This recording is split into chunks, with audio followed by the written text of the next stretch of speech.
I'm Jennifer Walsh, 29 years old. 3 weeks ago, I lost a baby I desperately wanted while my parents chose my brother's golf game over their grandchildren. The bleeding started at 2 a.m. Not the light spotting my doctor had warned me might happen. Heavy, terrifying bleeding that soaked through everything in minutes. I was 12 weeks pregnant, just past the point where I'd started to believe this baby might actually make it. My husband Derek was in Boston for a critical client presentation. He'd left the night before, kissing my still flat stomach and promising to be home by Friday. It was only Tuesday. I called my OB's emergency line with shaking hands, trying to keep my voice steady so I wouldn't wake my 18-month-old twins, Mason and Madison, sleeping in their cribs down the hall. "Jennifer, you need to get to the hospital immediately," Dr. Chin said. Her voice was calm but urgent. "This level of bleeding at 12 weeks requires immediate intervention. Can someone drive you? My husband's out of town. I'll call my parents. Make it fast. And if the bleeding increases at all, call 911. Don't wait." I hung up and dialed my mother. It rang 6 times before she answered, her voice thick with sleep. "Jennifer? It's 2 a.m. What's wrong?" "Mom, I'm bleeding. Badly. I'm pregnant. Was pregnant, and I need to get to the hospital. Can you come watch the twins?" There was a pause. A long pause where I could hear my father asking what was going on. "Bleeding? Are you sure it's serious? You know how you tend to catastrophize medical things." My hand was literally covered in blood. "Mom, I'm losing the baby. I need emergency surgery. Please, I need you to come stay with Mason and Madison. They're asleep. You just need to be here when they wake up. Jennifer, your father and I are in Palm Springs. We're at your brother's golf tournament. Tyler's competing for a $50,000 prize. We can't just leave." I felt the room tilt. "You're 3 hours away? We've been planning this trip for months. Tyler qualified for this tournament. It's a huge deal for him. Mom, I'm having a miscarriage. I need emergency surgery." "Are you absolutely sure? Sometimes pregnancy bleeding is normal. Remember when you thought you had appendicitis and it was just gas?" I looked down at my blood-soaked pajamas. At the puddle forming on the bathroom floor. "This is not gas, Mom." My father's voice came on the line. "Honey, we paid $2,000 for this tournament weekend. The hotel, the tickets, everything. Can't you call Derek's parents?" "Derek's parents are in Florida. It would take them 8 hours to fly here." "Well, surely you have friends. Or hire a babysitter. This is exactly why people have backup plans." "I didn't plan to have a miscarriage at 2 a.m. "You're always so dramatic about everything," Mom said, taking the phone back. "I'm sure it's not as bad as you think. Just lie down with your feet elevated. If it's still bad in the morning, go to urgent care." The bleeding was getting heavier. I could feel it. "I can't wait until morning. I could bleed out." "Jennifer, don't be ridiculous. You're not going to bleed out from a miscarriage. Women have them all the time." She sighed deeply. "Fine. We'll try to leave early tomorrow. But your father already paid for tomorrow's tournament breakfast, and Tyler's tea time is at 8 a.m. We can probably leave by noon." "Noon? Mom, it's Tuesday morning. I need help now. And we're 3 hours away at your brother's important event. You need to be more understanding. The world doesn't revolve around you." Something inside me cracked. Not my heart, that would come later. Something sharper. Clearer. "You're right," I said quietly. "It doesn't revolve around me. It never has." I hung up. The bleeding intensified. I called 911. The paramedics arrived in 8 minutes. 2 women, both probably in their 30s, calm and efficient. "How far along?" the first one asked as she helped me onto the gurney. 12 weeks. Heavy bleeding for about 20 minutes now. "Any cramping?" "Yes. Getting worse." "We're going to get you to County General. They have an excellent OB emergency team." She looked around my bedroom. "Is anyone here with you?" "My twins. 18 months old. They're asleep in the nursery." "Is someone coming to watch them?" I felt the tears start. "No. My husband's in Boston. My parents are in Palm Springs and won't leave my brother's golf tournament." The second paramedic's face hardened. "They won't leave a golf tournament for their daughter's medical emergency?" "Apparently not. Do you have anyone else we can call?" I thought frantically. My best friend Emma was in Japan for work. Derek's brother lived in Seattle. My neighbor Mrs. Patterson was 78 and couldn't handle twin toddlers. Then I remembered the card Derek's mom had given me 6 months ago.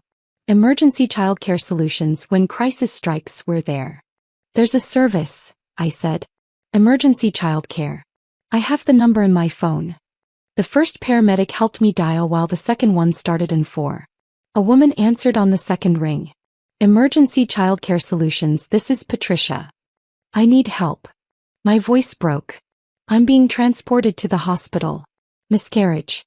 I have 18-month-old twins sleeping in their cribs. I need someone here before they wake up. Someone who knows what they're doing. Where are you located? I gave her my address. We can have 2 specialists there in 25 minutes. Twins require 2 caregivers for optimal safety. Our emergency rate is $60 per hour per caregiver with a 6-hour minimum. Fine. Whatever. Please just get here. Jennifer, I need you to breathe. We're sending Rosa and Michelle. They're both pediatric nurses with twin experience. They'll take care of your babies like they're their own. You focus on yourself right now. Thank you, I whispered. Thank you so much. As they loaded me into the ambulance, I did something I'd been doing every month for 6 years. Something I'd kept secret because I thought it made me a good daughter. I opened my banking app with trembling, blood-stained fingers. There it was. The automatic transfer I'd set up when I was 23 years old and got my first real job out of college. $3,200.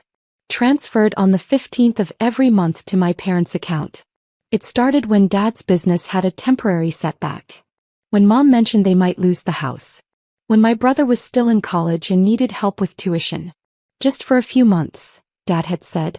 Just until things stabilize. 6 years later, Dad's business had stabilized enough for golf tournaments and Palm Springs weekends. Mom had stabilized enough for spa days and shopping trips. Tyler had graduated and gotten a 6-figure job but somehow never helped with their bills. And I kept sending money because no one ever told me to stop. Because I thought that's what good daughters did. $3,200 a month. 12 months a year. 6 years. $230,400. Nearly $250,000 to parents who couldn't drive 3 hours to help me during a miscarriage. I canceled the automatic transfer. Then I set up a new one. Same amount, $3,200 per month, to a college fund for Mason and Madison. The paramedic squeezed my hand. You're doing great. Stay with us. But I wasn't thinking about the blood or the pain or the baby I was losing. I was thinking about how my parents had chosen golf over their grandchildren. How they'd called me dramatic while I bled out. How I'd paid for that golf tournament with money they never earned. If you're genuinely enjoying this story, could you take a moment to hit that like button? It really helps me continue creating these stories. The ER was chaos and urgency. Dr. Chin met me there already in scrubs. Jennifer, we need to do an emergency DNC. You're hemorrhaging. We need to stop the bleeding before you go into shock. The baby. Her face was gentle. I'm so sorry. There's no heartbeat. Your body is trying to miscarry but tissue is retained. That's causing the hemorrhage. I'd known. Deep down I'd known when the bleeding started. But hearing it made it real. Okay, I whispered. Do what you need to do. We'll put you under general anesthesia. The procedure takes about 20 minutes. You'll wake up in recovery. My twins. I need to call. We'll make sure you have a phone as soon as you're awake. But right now we need to move fast. As they wheeled me toward the OR, my phone rang. Dirk. Babe, I got your voicemail. Oh my God. I'm at the airport. I'll be there in 4 hours. The twins. I called my mom. She's already on a plane. She'll land in 6 hours. She's got Rosa and Michelle's contact info. She'll coordinate everything. Your mom is flying here from Florida? Of course she is. Your family. That's what family does. His voice cracked. I'm so sorry I'm not there. I'm so sorry. It's not your fault. Did your parents? They're at Tyler's golf tournament. They can't leave. Silence. Then Derek's voice, cold and hard in a way I'd never heard before. They chose golf over you? Apparently. Jennifer, I swear to God. Derek, I canceled the money. The $3,200 a month. It's gone. I redirected it to the twins' college fund. Another pause. You've been sending them $3,200 a month? For 6 years. That's. I could hear him doing the math. That's over $230,000. I know. And they won't leave a golf tournament to help you? I know. The anesthesiologist was preparing the medications. We need to start, she said gently.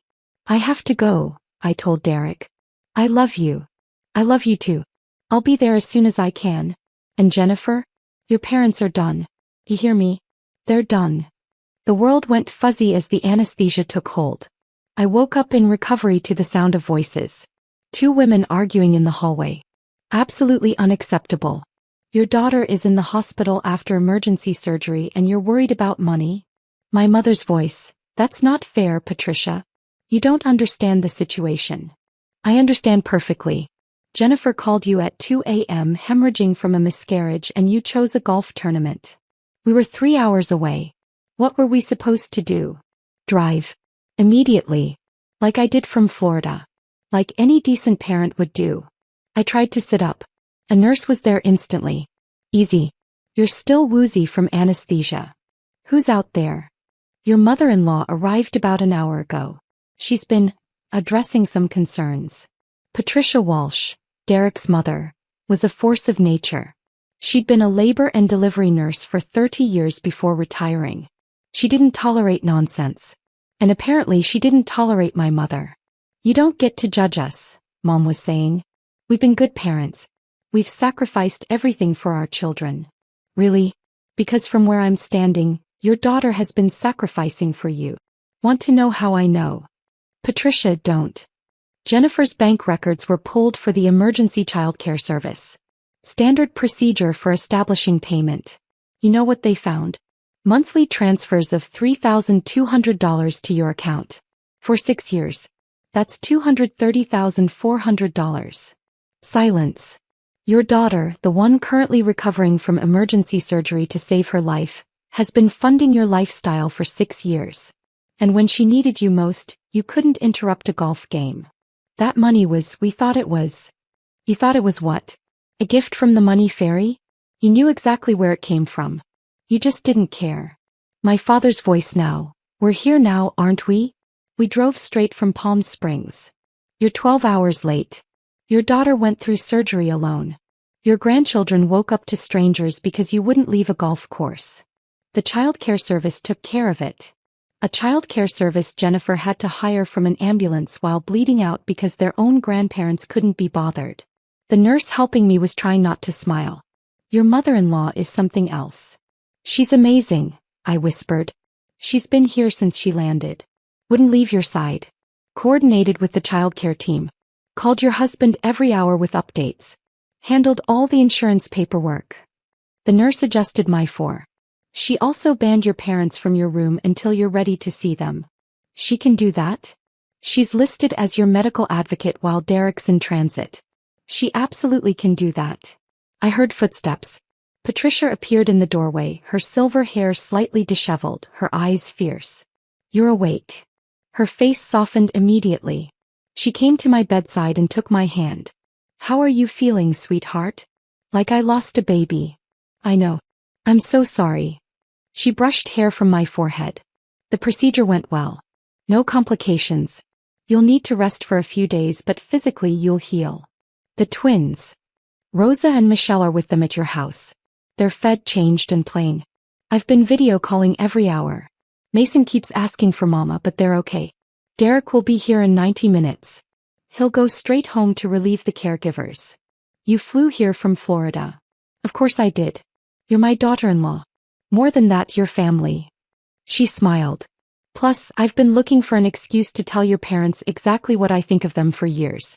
Derek wouldn't let me. But after this, all bets are off. I heard some of that. Good. They needed to hear it. She sat in the chair beside my bed. Jennifer, I need to tell you something. When Derek called me, he told me about the money. The $230,400 you've been sending your parents. I looked away. I know it was stupid. It wasn't stupid. It was generous. Too generous. But it showed me who you are. You're someone who gives everything to the people you love. He squeezed my hand. But sweetheart, you've been giving to people who don't deserve it. Who don't value it. who take and never give back. They're my parents. They're users. And I say that as someone who raised a son to value family above everything. But family is supposed to be reciprocal. You give, they give. You show up, they show up. That's not what's happening here. The door opened. Derek burst in, still in his suit from the presentation, his face drawn and pale. Jen. He crossed to me in 3 strides, wrapping his arms around me carefully. Oh God, I'm so sorry. I'm so sorry I wasn't here. You're here now. He pulled back, touching my face like he needed to confirm I was real. Mom filled me in. The surgery went well. You're okay. Physically. The baby. I know. His eyes filled with tears. I know. We'll grieve together.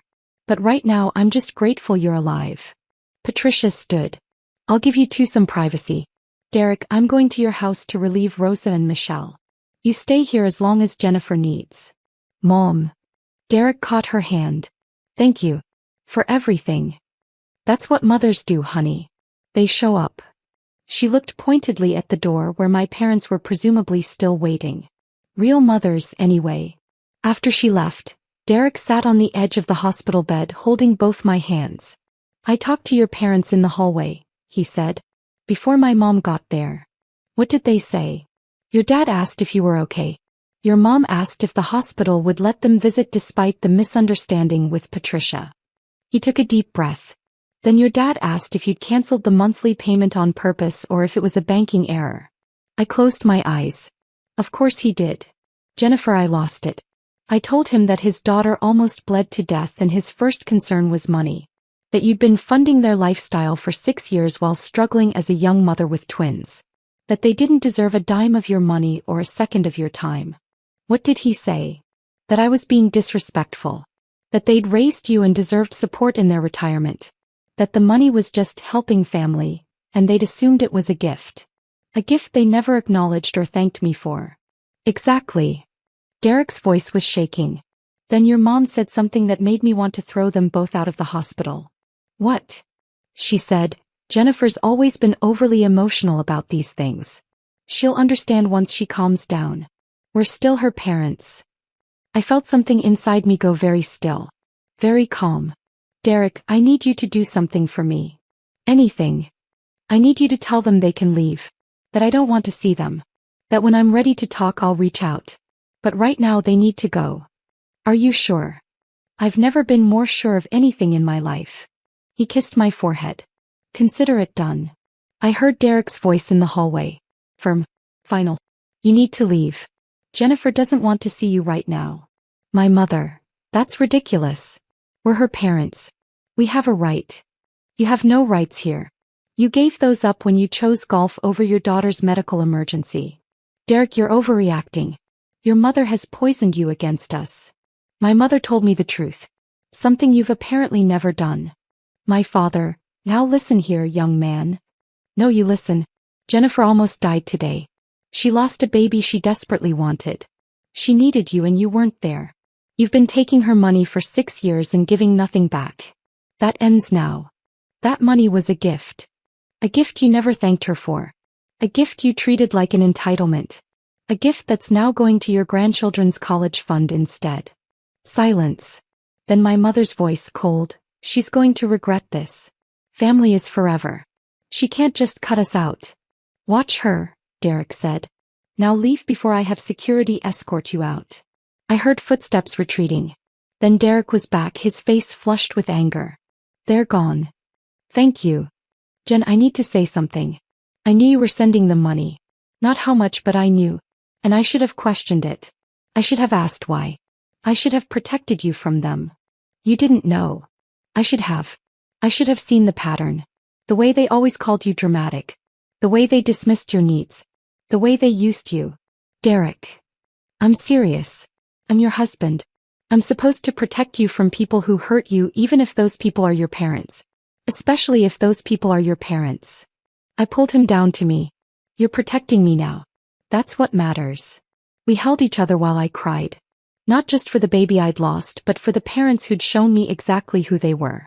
For the daughter I'd been, always trying to earn love that should have been free. 3 days later I was home. Patricia had stayed, sleeping in our guest room, helping with the twins, cooking meals, managing the recovery process like the nurse she'd been for 3 decades. Mason and Madison didn't understand why Mama was sad and had to rest.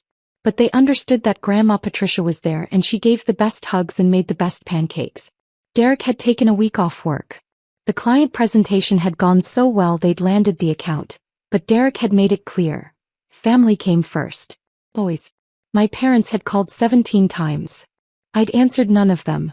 On day 4 a letter arrived. Handwritten from my mother. Jennifer, I don't understand why you're doing this. We're your parents. We love you. We've always been there for you. Your father and I are hurt and confused by your behavior. We drove 3 hours from Palm Springs as soon as we could. We came to the hospital. We tried to visit. And Derek treated us like criminals. The money situation is a misunderstanding. We thought you were happy to help. We never asked you to send it. You did that on your own. We need you to restore the monthly payment. We've made financial decisions based on that income. Without it, we'll have to make serious sacrifices. Please stop listening to Derek's mother. She's always been jealous of our relationship with you. She's turning you against your own family. We love you. Call us. I read it twice. Then I did something I'd never done before. I wrote back. Mom and Dad, you're right that I sent the money on my own. You never explicitly asked for it. You just mentioned you were struggling and I stepped in to help. For 6 years. But you're wrong about everything else. You weren't there for me when I called at 2 a.m. hemorrhaging from a miscarriage, needing help with your grandchildren. You were at Tyler's golf tournament. You chose golf over your daughter's medical emergency. You didn't come as soon as you could. You came 12 hours later after I'd already had surgery, after Derek's mother flew in from Florida, after strangers had cared for your grandchildren because you wouldn't. The money wasn't a misunderstanding. You knew where it came from. You just never acknowledged it, never thanked me, and never thought to question why your 23-year-old daughter was sending you $3,200 every month. You've made financial decisions based on my income? Good. Now you'll make financial decisions based on your own income. Like adults.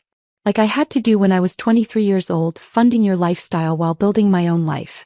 Patricia isn't turning me against you. You did that yourselves. She just had the courage to say what I've been too afraid to acknowledge. You're users. You take and never give. You demand and never appreciate. I don't want your love if it comes with conditions. If it comes with guilt. If it only exists when I'm useful to you. I'm done. The money is gone. The access is gone. The free pass to treat me like garbage is gone. Don't contact me again unless you're ready to take real accountability for your behavior. Not excuses. Not justifications. Real accountability. Jennifer. I mailed it before I could second-guess myself. Patricia found me in the kitchen afterward, staring at nothing. You okay, sweetheart?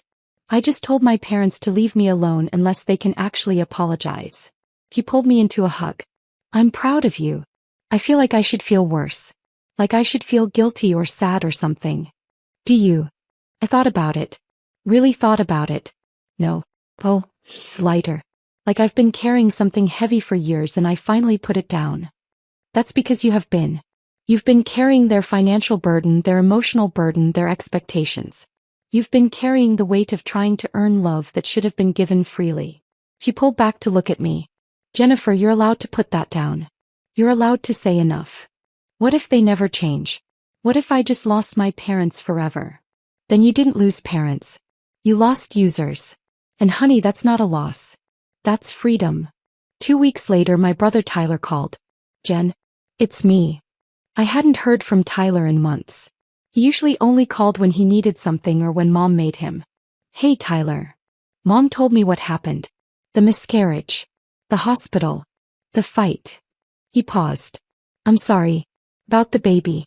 That's rough. Thanks. But Jen, you can't cut off Mom and Dad like this. They're freaking out. Dad's talking about selling the house. Mom's crying all the time. They have to sell their house? Well, they're looking into it. The mortgage is $2,400 a month, and with the car payment and other expenses, they can't cover it on Dad's pension and Mom's part-time income. So they need the $3,200 I was sending. I mean, yeah. They kind of built their budget around it. I laughed. Actually laughed. Tyler, they built their budget around money I was sending them starting when I was 23 years old. I've sent them $230,400 over 6 years. They never once thanked me or acknowledged where it came from. Silence. That much. That much. I didn't know you were sending them that kind of money. They didn't tell you? Weird. They told me about every dime they spent on you. Your college tuition. Your car. Your graduation gift. Your job interview suit. Jen. When I had a miscarriage and called them at 2 a.m. bleeding and scared, needing help with my twins, they said no. They were at your golf tournament. They couldn't leave because you were competing for a prize. I didn't know that. Mom just said you had a medical thing, but you were being dramatic about it. A medical thing? Tyler, I had emergency surgery. Almost bled out. I lost a baby. My voice was rising. And our parents chose your golf game over my life. That's not, they came to the hospital later, right? 12 hours later. After Derek's mom flew in from Florida. After I'd already had surgery. After strangers took care of their grandchildren because they wouldn't. Long pause. Shit, Jen. I didn't know. No one ever tells you the whole story, do they? You just get mom's version. Where I'm dramatic and unreasonable and causing problems. What do you want me to do? Nothing. This isn't your problem to fix. But Tyler, if mom and dad need money, maybe you should help them. You make 6 figures. You live in a paid-off condo they bought you as a graduation gift. Maybe it's your turn to be the good child. I have expenses. So do I. I have 18-month-old twins. I just lost a baby. I'm recovering from surgery. But somehow I managed to send mom and dad $3,200 a month for 6 years. I'm sure you can figure something out. Jen, come on. I have to go. Mason's crying. Bye, Tyler. I hung up. Derek had been listening from the doorway. Tyler wants you to fix it? Tyler wants someone else to fix it. Preferably me. Because that's always been my role. He came over and wrapped his arms around me from behind. I'm sorry your family is like this. I have a family. The twins. Your mom. That's enough. 1 month after the miscarriage, my parents' lawyer sent a letter. They were suing me for financial abandonment and breach of oral contract. I called Derek's lawyer immediately. Marcus Levine was a sharp corporate attorney who'd handled our house closing and wills. Jennifer, this is nonsense, Marcus said after reviewing the letter. There's no such thing as financial abandonment in this context.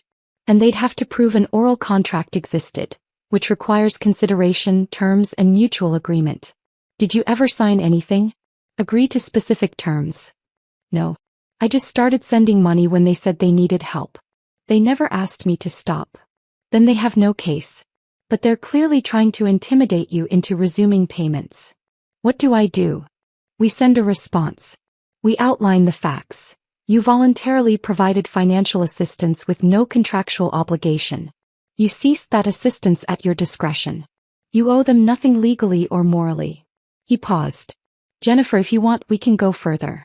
We can countersue for emotional distress based on their refusal to help during your medical emergency. Would that work? Probably not. But it would send a message that you're not backing down. Do it. Marcus drafted a response so comprehensive, so devastating in its documentation of my parents' behavior, that their lawyer withdrew the suit within a week. But the letter accomplished something else. It laid out in legal language every terrible thing my parents had done. Asterisk refused emergency assistance to their daughter during life-threatening medical crisis. Asterisk abandoned care responsibilities for their grandchildren. Asterisk accepted $230,400 over 6 years without acknowledgement or gratitude. Asterisk demanded continued payments despite daughter's medical trauma and financial needs. Asterisk attempted legal intimidation when free money stopped.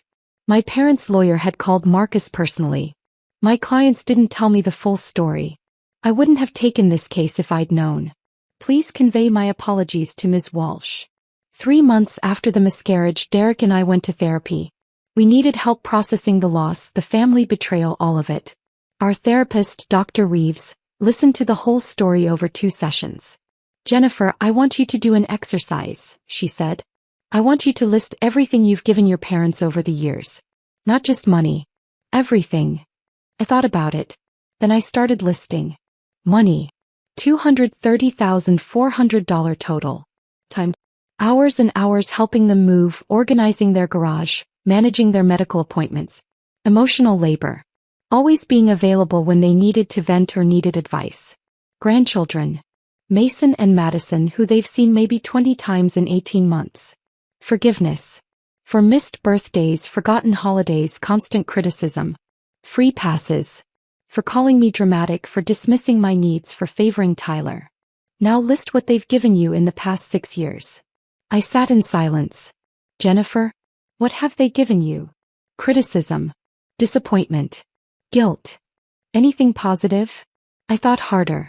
They came to the twins' birth. They stayed for 2 hours. They came to my college graduation. They gave me a card with $50.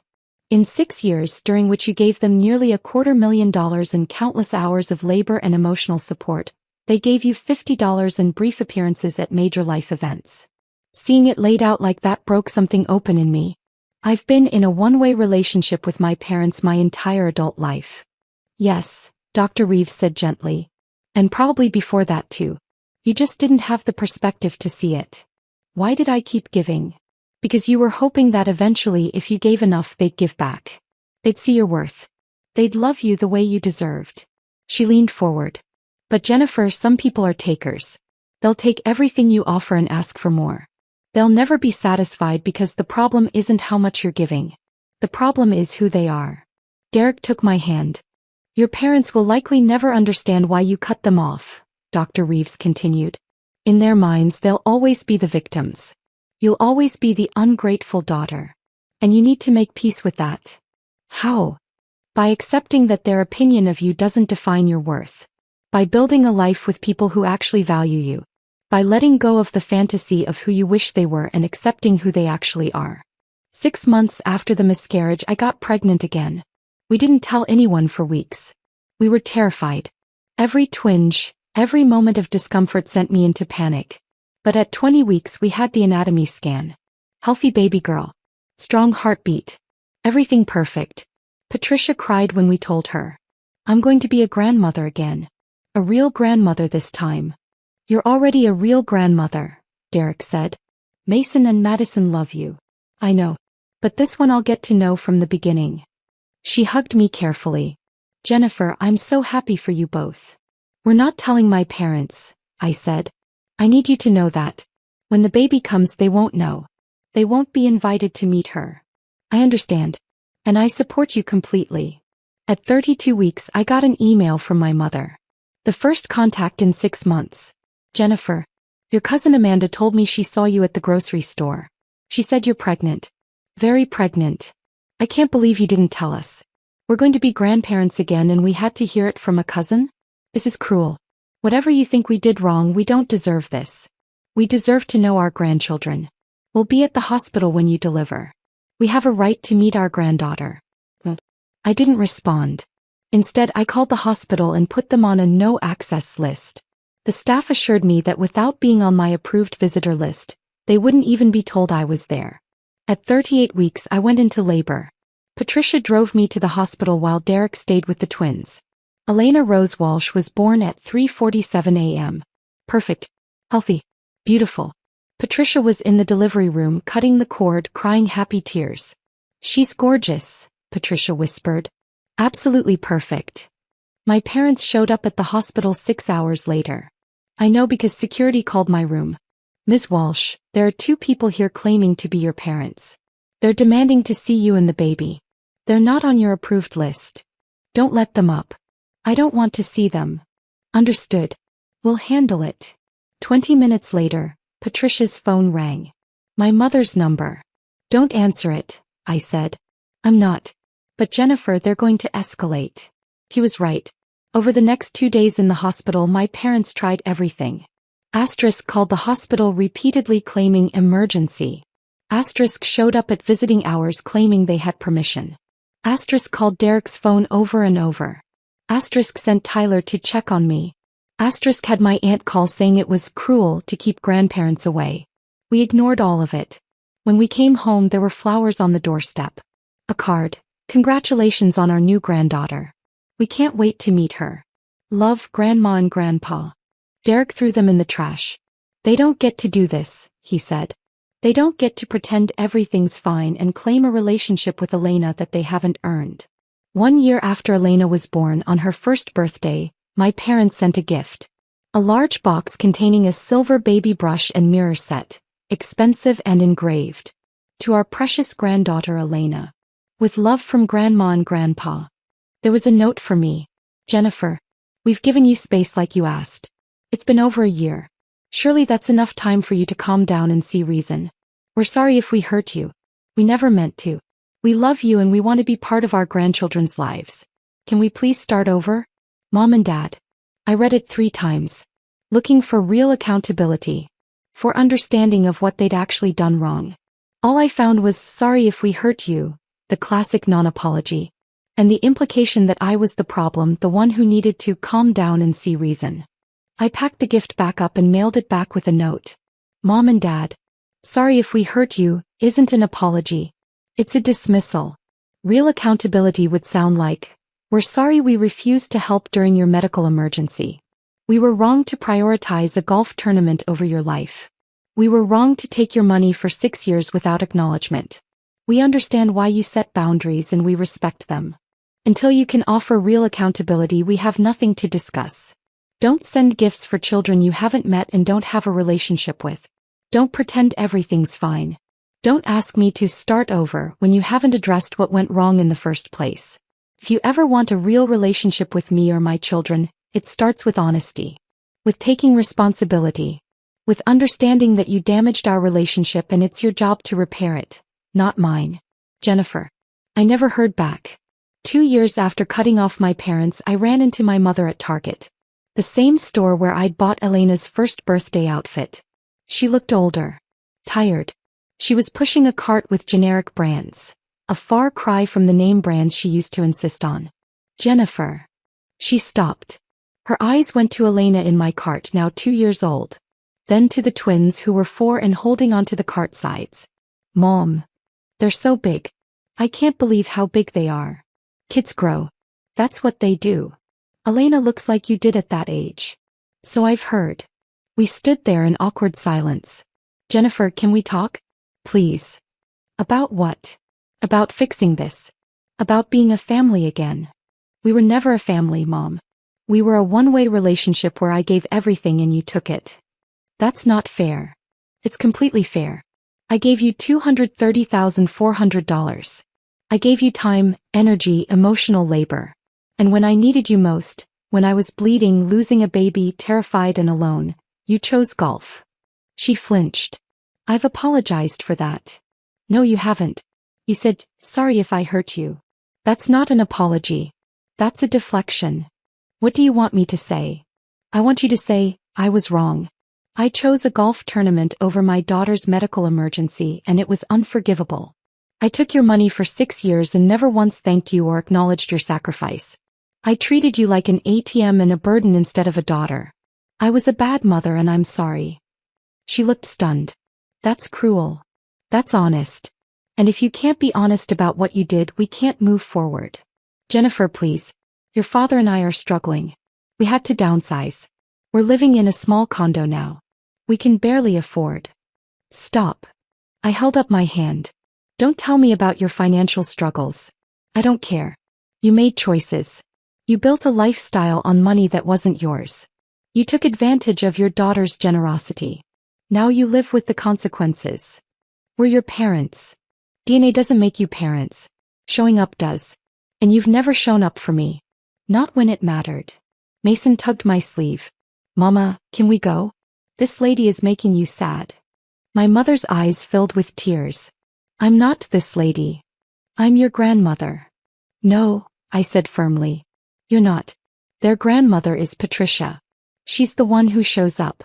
Who flies across the country when we need her. Who knows their favorite foods and their bedtime routines. You're just someone they don't know. I started pushing the cart away. Jennifer, wait. Please. I'm sorry. Really sorry. For all of it. I stopped. Turn back. Prove it. Get therapy. Figure out why you treat people this way. Do actual work on yourself. Then maybe in a year or 2 we can try a supervised visit. Maybe. A year or 2? You had 6 years of my money and 18 months of my children's lives that you didn't bother to be part of. You can wait a year or two to see if I'm willing to give you another chance. I didn't wait for her response. My name is Jennifer Walsh. I'm 31 years old. I'm a mother of 3, a wife and a daughter-in-law to the best mother-in-law in the world. I used to be a daughter too. But I learned that being someone's child doesn't obligate you to fund their lifestyle or accept their mistreatment. 2 years ago, I had a miscarriage and my parents chose my brother's golf tournament over helping with their grandchildren. I was sending them $3,200 a month, $230,400 over 6 years, and they couldn't spare 3 hours to drive to my emergency. So I stopped the payments. I cut them off. I set boundaries. And I built a family with people who actually show up. Who choose me. Who value me as more than a source of money and convenience. Derek's mother flew from Florida to be there during my surgery. She banned my parents from my hospital room. She told them exactly what they were. And she's been my children's real grandmother ever since. I've lost a lot.